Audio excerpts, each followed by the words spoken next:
তৈরি করেছিলাম মোগলাই পরোটা। তো মোগলাই পরোটা তৈরি করার জন্য প্রথমে আমি রুটি বেলে নিয়েছিলাম।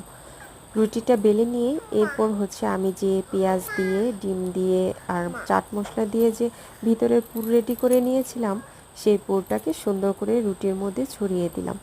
এরপর মোগলাইটাকে মোগলাইয়ের মতো করে একটু ভাজ দিয়ে নিলাম। এটা সবাই জানে কিভাবে ভাজ করতে হয়। তো এই তো আমি মোগলাই পরোটাকে একটু ভাজ করে নিচ্ছিলাম। তো একটু টেনে টেনে সুন্দর করে ভাজ করে দিবেন আর একটু ডিম মাখিয়ে নেবেন, যাতে করে মোগলাই পরোটা কোনো দিকে খুলে না যায় আর ভিতরের পুরটা যেন বাইরে বেরিয়ে না আসে। সুন্দর করে সিল করে নেওয়ার পর এরপর আমি এটাকে তেলে ভাজতে নিয়ে চলে গেলাম। তো তেলে ছাড়ার সময় একটু সাবধানে ছাড়বেন, যাতে করে হাতে লেগে না যায়।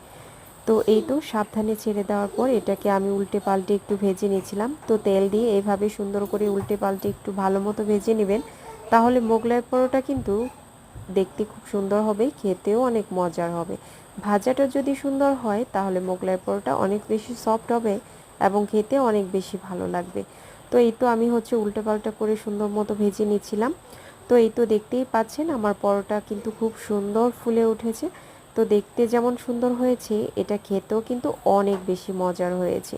তো কেমন লাগলো আমার ভিডিওটি অবশ্যই কমেন্টে জানিয়ে যাবেন। Thanks for watching my video. ধন্যবাদ সবাইকে।